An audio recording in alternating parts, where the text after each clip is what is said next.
Yo, welcome to the ThaBridgePodcast. Yeah, we back at it. We back at it. But it's cold out there, y'all. Bundle up now. Can't be catching no cold around here. Anyway, um, again, welcome to the ThaBridgePodcast.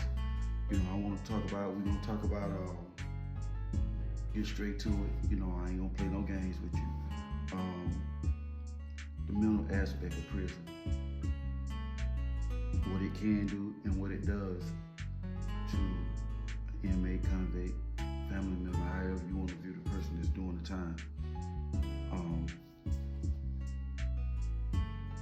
As a person that's been incarcerated, been locked up back there, I already know what's going on. So I'm gonna give you my portion, of what I went through and some of the things I might have saw or seen while I was doing the time, and what some of my partners were going through, where they told me or I saw it, but mainly about me, about prison, period. The mental aspect of it that you don't know,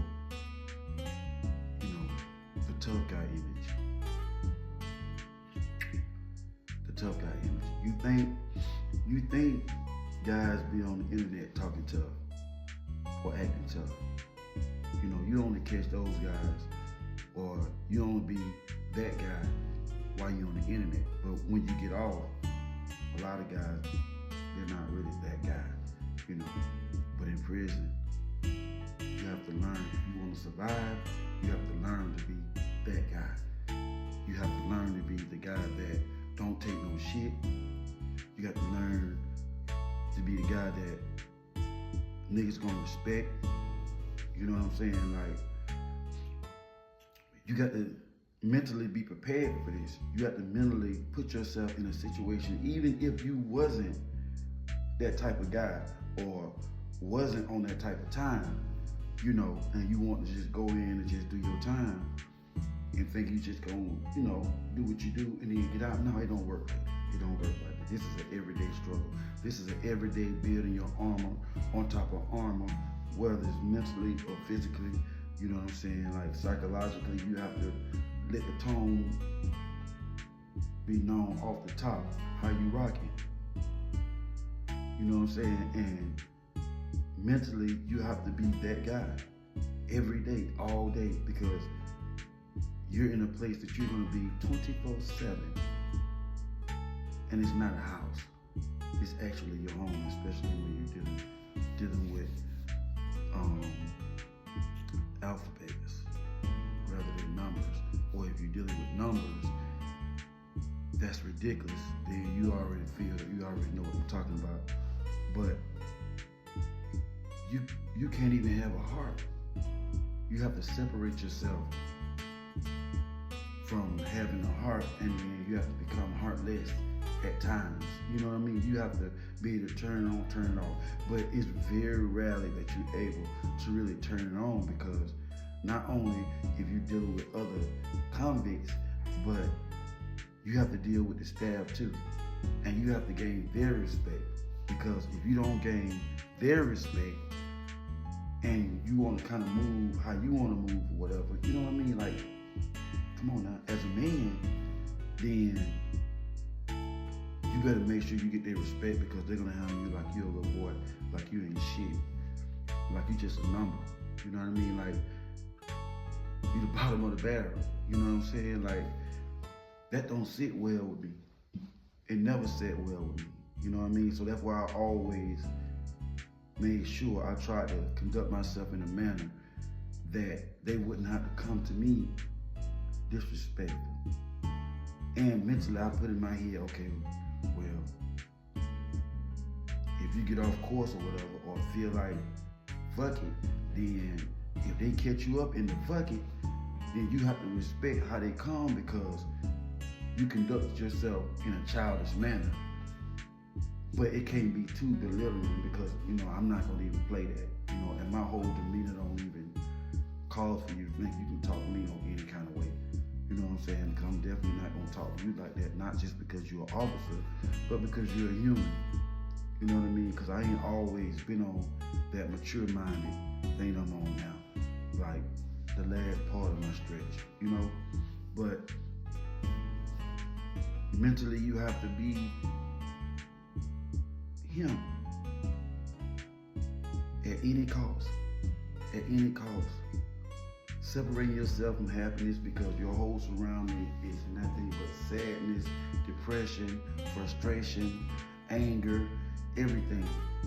You can feel the vibe. You can feel everything around the dorms. You know what I'm saying? Like,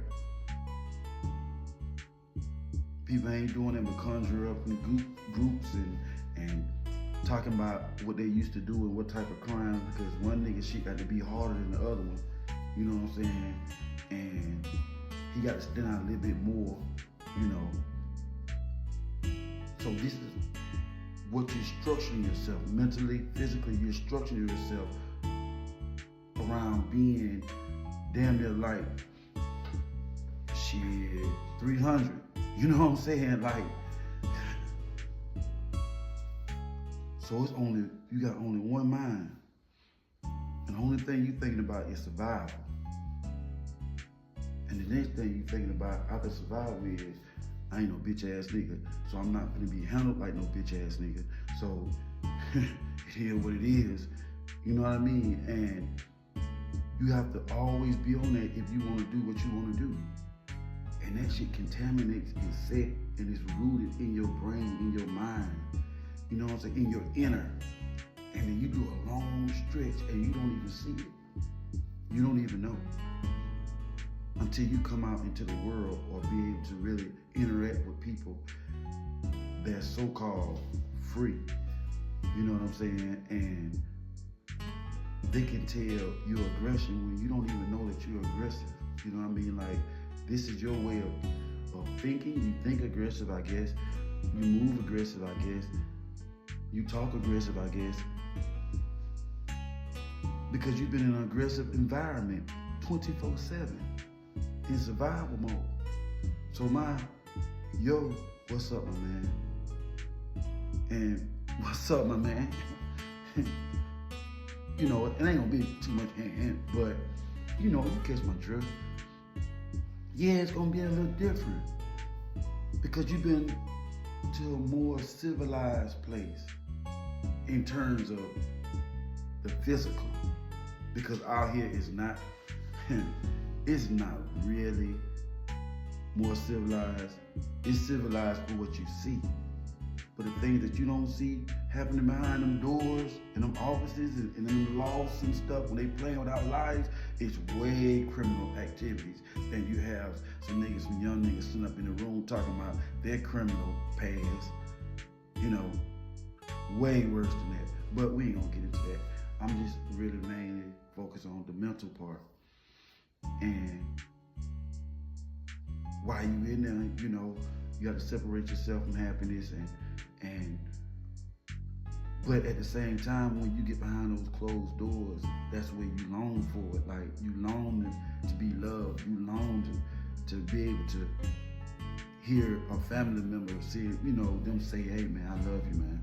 I'm there for you, you know, whatever you need. It don't have to be the money. It don't have to be the money. It's just a person knowing, damn, I'm still relevant. I'm still alive, because in actuality, them guys are like, they dying now. They ain't telling you that. They ain't telling you, and they have every right. I'm not saying they have the rights, you know, oh, what they did. No, I'm saying they have every right to feel like that in the situation that they're in, the environment, because it's a graveyard. So yes, I will feel like I'm dying in a situation like that. And if you didn't feel like that, then y'all wouldn't fight so much about inmates and convict rights while we in there. So you do have some type of empathy. You know what I mean? So, yeah, you long for that, man. You get lonely, man. I ain't heard guys cry out, you know. Ah. And I remember the time I remember when I first heard that, I'm like, what the fuck? What the hell was that? What are you on? You know? Until I started finding myself becoming the same type of dude that was hollering out. But I realized something. I realized that everybody just don't holler out. Everybody has their way of dealing with their pain or trying to release. And sometimes it might be violent, or sometimes it might just be a scream, or sometimes it might be a cry. I mean, you don't know how you're going to get it, especially up under them circumstances. You know what I'm saying? And it don't help that you're not getting any help, you know, from the inside, because they're short-staffed. We know they're short-staffed. I know, you know. And you do have knuckleheads. You know, you do have, you know, that's their house, that's their home, so they gonna act accordingly. How it's structured for death, so they on some, I don't care. I'm gonna do what I wanna do. If this is my home, I'm gonna do what I wanna do. Y'all just here for what, 8 hours, 12? You know, so they gonna make the best of it. But I remember always trying to stay focused on not being institutionalized. You know what I'm saying? Like, I didn't want to be the one to come home and seem institutionalized because I had been gone for so long. So I stayed focused on that, doing the stretch. But what I didn't know on the back end, the mental aspect of it, when you have to face the mirror again, when you get out and actually see what you missed. And now you have to face all the mental times you had those breakdowns that you didn't know you was breaking down. They're reoccurring in your head, that you was actually breaking down because you knew exactly what you was missing. You knew exactly you wasn't living. You knew exactly what you was lonely and longing for. You know, along with love, along with family, along with relevance, along with redemption, you know.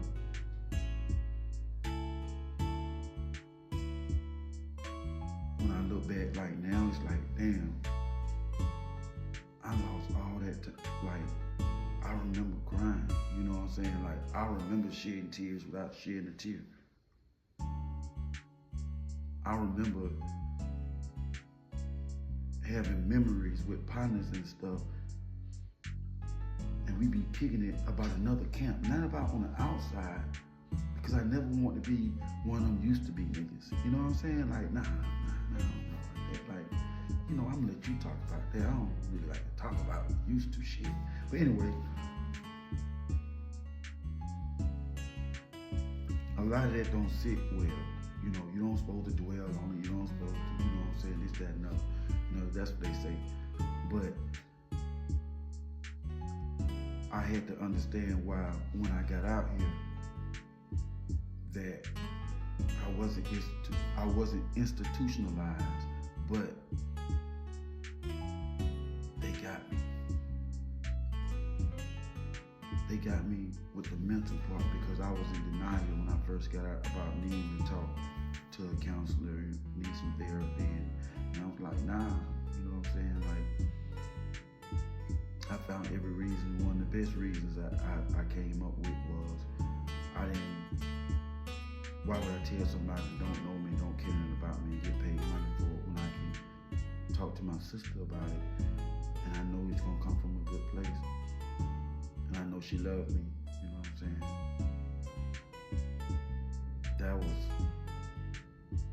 a scapegoat, you know what I'm saying? Like, that was a line of denial, because talking to a person that gets paid to do that, they're paid to listen to it. They can't be biased, they don't know nobody. They just care about helping, you know, understanding what it is, what's going on, their opinion, and what could possibly help. You know what I'm saying? Like, I remember days when I was in bed, you know, and it's dark, and I done woke up, and I done reached, because I used to be on the bottom bunk, and I used to reach on the top bunk when I was locked up to pull up to get out. And I remember nights waking up, trying to reach for the top bunk. I'm like, what the fuck? Oh, damn, I'm free. You know, and it took some getting used to. But I also remember some days just finding out that I still had tears. because I had to think back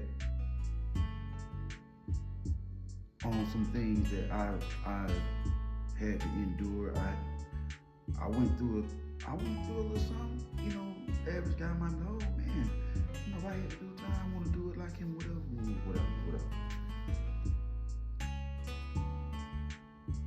But you lose everything, bro. Like you lose your whole sense of the free world. Everything.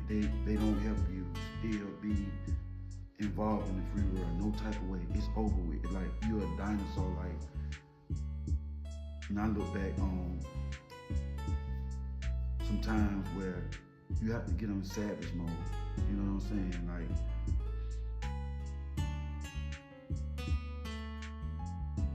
I remember those times, and I also remember the times where you was indulged in it and you wasn't. I've never been a predator. No, I've been the one laid back. You know what I'm saying? Like, but if somebody think that they're preying on you or you being preyed upon, then you have to turn up a notch that's already turned up because you have the right to turn it up. How do you get up out that phase? You know what I'm saying? Like, mentally, how do you get out this phase when you come out here? And I sit back and I used to think about it like real strong, like,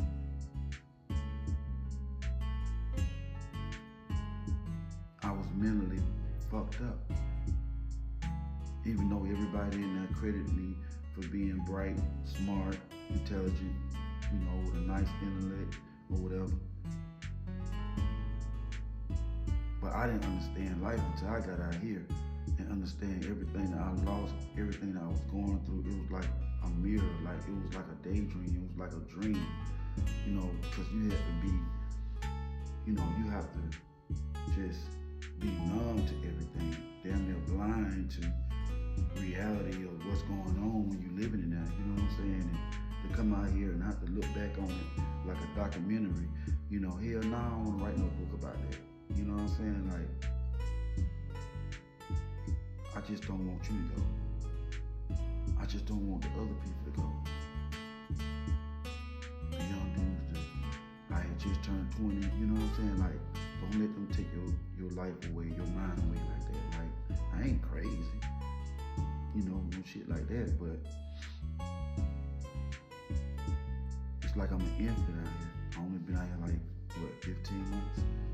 It's like I'm an infant, and to start over being the man that you are and that you become at my age, and I have to be an infant, then that takes a lot of mental maturity.